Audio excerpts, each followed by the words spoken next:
බයිසිකලේ දැම්මා මෙතන දාලා මෙතනින් මේ සද්දය ඇහෙනවා පහලට පොඩ්ඩක් මම යනවා.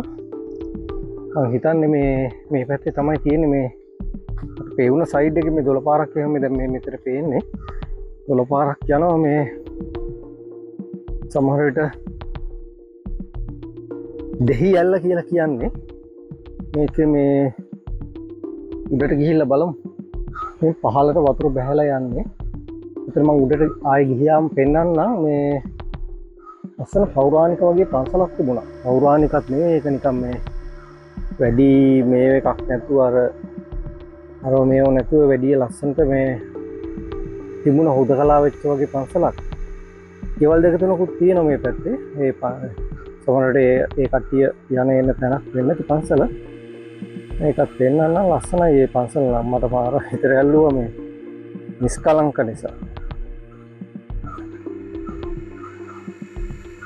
මෙතනින් පාර තියෙන උඩට යන්න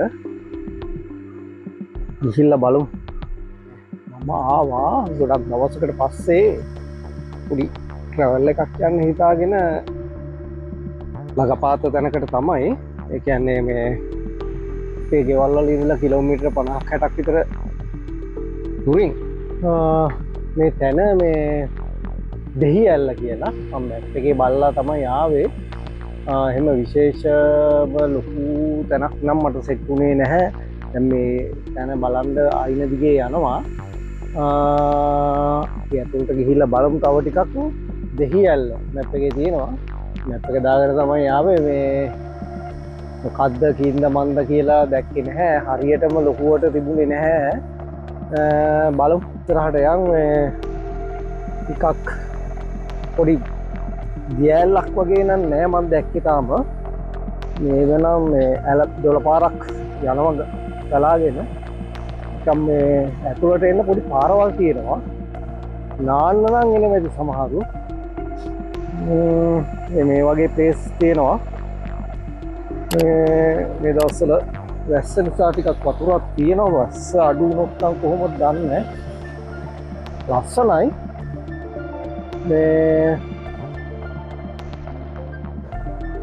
මේ වගේ තැන් තමා තියෙන්නේ.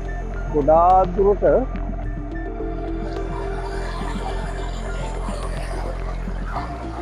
මේක තමයි තැන. මේක දිගට පාර තියෙනවා. උඩට යන්නත් පුළුවන්.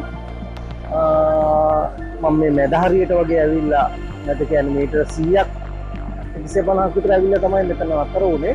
අපි මම කෙලින්ම එන්ට වුණු තැනමත් තියෙන්නේ මේ ඇල්ල තමයි තියෙන්නේ. ඒ කියන්නේ පන්සලක් තියෙන පරණ. එතනින් පොඩ්ඩක් බහැලා පල්ලෙහාට එද්දි තමයි මේක තියෙන්නේ. වතුර පාර සද්දේට තමයි ආවේ. අහන්න කවුරුත් හිටියෙත් නැහැ. සද්දේ බලාගෙන ඇවිල්ලා මේ තැනට ආවා. නාන්න වගේ නම් හොඳ ප්ලේස් එකක් තියෙන. මේ බත් ලයින් එකක් තියෙන යන්නේ ගමට වතුර ගෙනියනවත් මෙහෙම වෙන්නේ නැති. වතුර හේන්න පැහැදිලි වතුර ටිකක් තියෙන්නේ. ලස්සනයි. අර දියැලක් කියලා මම හිතුවේ දෙහි ඇල්ල කියලා තියෙන නිසා. උනාට දියැලක් නම් නැහැ. මම බහැපු තැනින් පහලින් ක්‍රොස් කරලා එහා පැත්තට ඇවිල්ලා තමයි මම මේ පැත්තෙන් මෙතෙන්ට ඇවිල්ලා මෙහෙන් පහළට බැස්සේ. මේ රබර් වත්තක් තියෙන්නේ. රබර් වත්තේ මේ පැත්තෙනුත් කට්ටිය බහැලා ආපු පාරවල් තියෙනවා. කවුද දන්නේ නැහැ. ඉතින් රබර් වත්තේ රබර් කපන අයද කොහොමද දන්නේ නැහැ. නිකන් පොඩි පාරවල් හැදිලා තියෙනවා. සමහර විට මේ නාන්න එනවා ඇති කට්ටිය. මේ එක තමයි තත්ත්වේ. දියැලක් කියලා හිතාගෙන ආවට අන්තිමට තියෙන්නේ 12 පාර.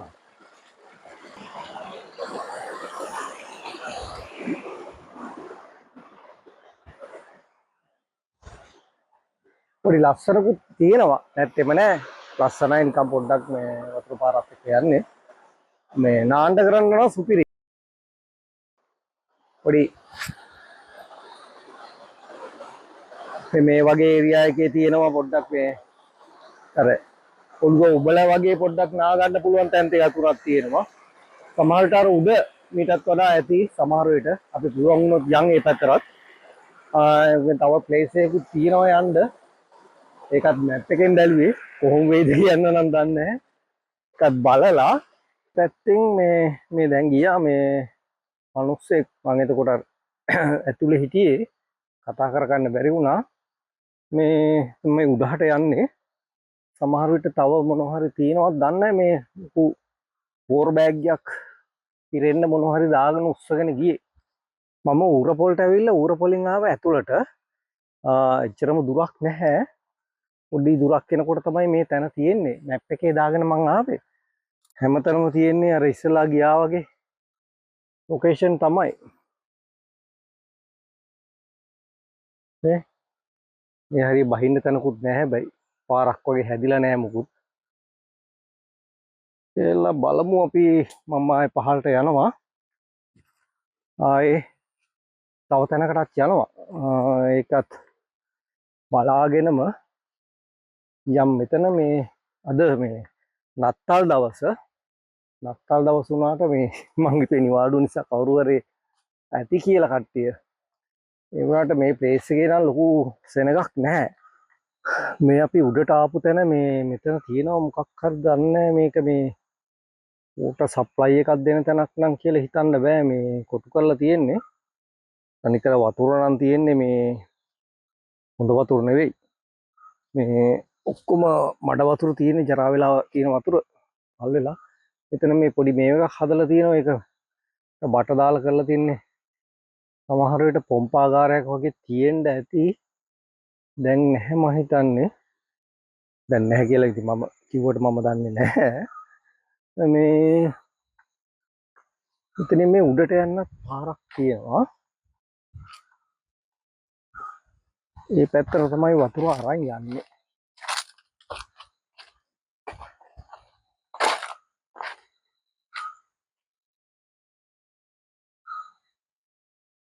මේ උඩට යන්නේ මේක තමයි මම කිව්ව පන්සල. ලස්සනයි. මේකත් රබර් වත්ත. මේ පැත්තෙන් ආවේ මැප් එකේ පෙන්නන ඔක්කොම. මෙතෙන්ට ආවම මෙතන තියෙන පන්සල.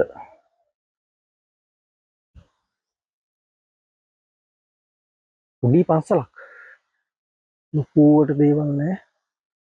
ඒ දොළපාර යන්නේ පන්සල ළඟින්ම තමයි ගලාගෙන. ළඟට ආවම තමයි දැක්කේ මේ මෙතනින් යනවා පන්සල ළඟින්ම කඩාගෙන වැටෙනවා මේ දියැල්ල. දෙහියැල්ල. තව ටිකෙන් දන්නේ නැතුව යනවා පන්සල පැත්තට ආවේ නැත්තම්. මේක තමයි දියැල්ල කියන්නේ. පොඩ්ඩක් බහින්න නම් අමාරුයි. එතන මේ තනික ලිස්සල යන විදියක් තියෙන්නේ පාරක් නෑ හරියට. අල්ල ගන්න තැනකුත් නැහැ.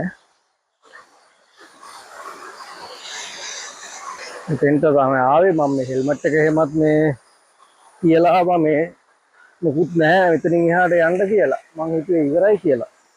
බලනකොට මෙතනයි මේ දියැල්ල තියෙන්නේ. ඔන්න දෙහියැල්ල.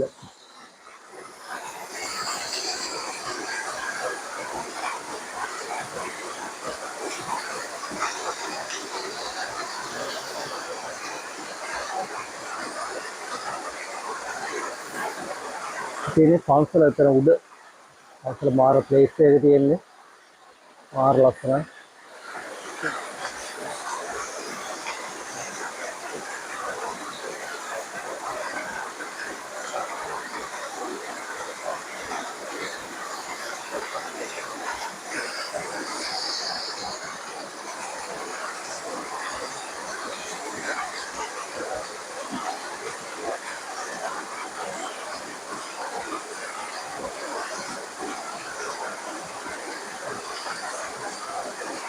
පන්සල් ළඟින් ගල් තලාවක් එනවා. ඒ ගල් තලාව තමයි මේ මෙතන එකපාරට බෙන්ඩලා පහළට එන්නේ දියැල් පාර, වතුර පාර. පන්සලට ඇතුළට යන්නත් පුළුවන්ද දන්නේ නැහැ. අනේ දැක්කේ නැහැ පන්සලේ කවුරුත් ඉන්නවා. ඒ කියන්නේ ආම්දුරු කෙනෙක් ඉන්නවනම් දැක්කේ නැහැ. බලමු ටිකක්. මේ පැත්තට ඔළුව දාන්න පුළුවන් වෙයිද කියලා. ඒ තියෙන පන්සල.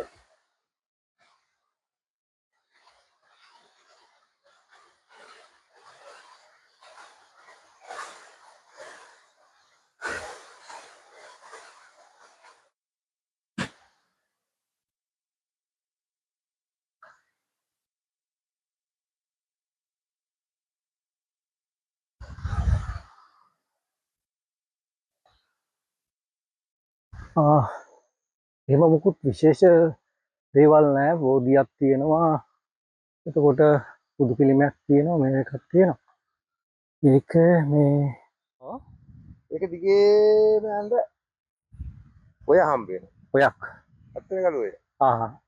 එතනින් තියලා දකුණට පාරක් ඒක තමයි ඩෑම් එක තියෙන්නේ. බැම්ම තියෙන්නේ. ඒ මොකක්ද දන්නේ ඒ ඔය ඒරියා එකට වතුර දුන්නා. කෙනෙක් හම්බුණා. එයා කිව්වා මේ එක පන්සලක් නෙවෙයිලු දේවාලයල්ලු. ගමේ කෙනෙක්මලු කරන්නේ. එයා ගෙදරලු ඉන්නේ අවශ්‍ය වෙලාවට විතරක් එනවලු.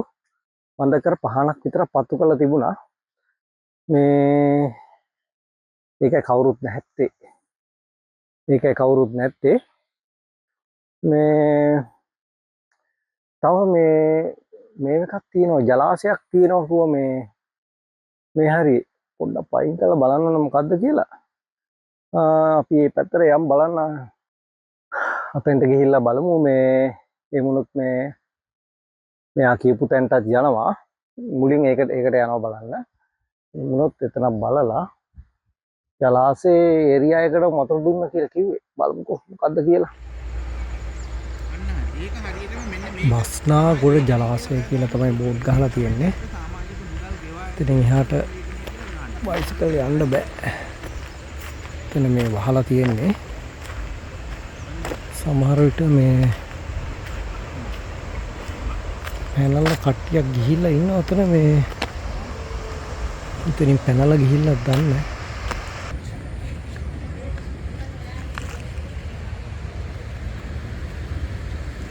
ඒක තමයි බන්ට් එක තියෙන්නේ.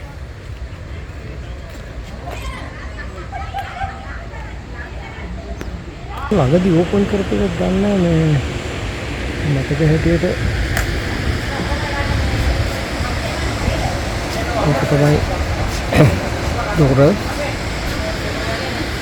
3-4ක් විතර තියෙනවා. මේ පැත්තේ තමයි ජලාශය තියෙන්නේ. එහා පැත්තේ ඔක්කොම බැහැලා යනවා.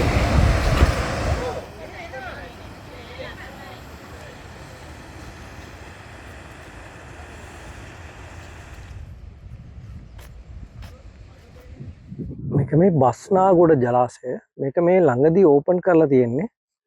මේ අත්තනගලුවේ හරස් කරලා තමයි හදලා තියෙන්නේ. ළඟදී මම දැක්ක මේ නිවුස් වලට යන ඕපන් කළා කියලා. මේකෙන් තමයිලු මේ ගම්පහ ඒ සයිඩ් එකට ඔක්කොටම වතුර දෙන්නේ දැන්. බස්නාගොඩ ජලාශය. මොහොම තමයි තියෙන්නේ. ඉතින් පාර තියෙනවා අනිත් පැත්තට හරවල යන්න තියෙන්නේ. ඒ පාර වහලා තියෙන්නේ. දැන් මේ පැත්තට මේ ට්‍රීවිල් යනවා. බලන්න ඕනේ මැප් එකේ මගේ අනිත් පොයින්ට් එකට කොහෙන්ද යන්නේ කියලා. අතනින් පාර වහලා මේ පැත්තට යන්න බෑ. එහා පැත්තට පාරක් තිබුණට අපිට යන්න බෑ. දැන් මෙතනින් ඉඳලා මේ පැත්තට බලමු අපි කොහෙටද යන්න පුළුවන් කියලා. මේ තියෙන්නේ අත්තනගලුව ඔය තමයි මෙතන මේ තියෙනවා එන්නේ කියන්නේ. අත්තනගලුවේ රස් කරලා තමයි දැන් මේක හදලා තියෙන්නේ. අතන මම ඉස්සලා ගියපු තැන තමයි පහළ තමයි නවත්තලා බන්ට් එක තියෙන්නේ. දැන් මෙන්න මේ සයිඩ් එකෙන් තමයි මේ ඔය එන්නේ පහළට. මේ පාර දිගේ ගියොතින් ඒ ඔය අයිනෙන් මම හිතන්නේ යන්නේ පාර. Subscribe now and press the bell icon. Never miss an update.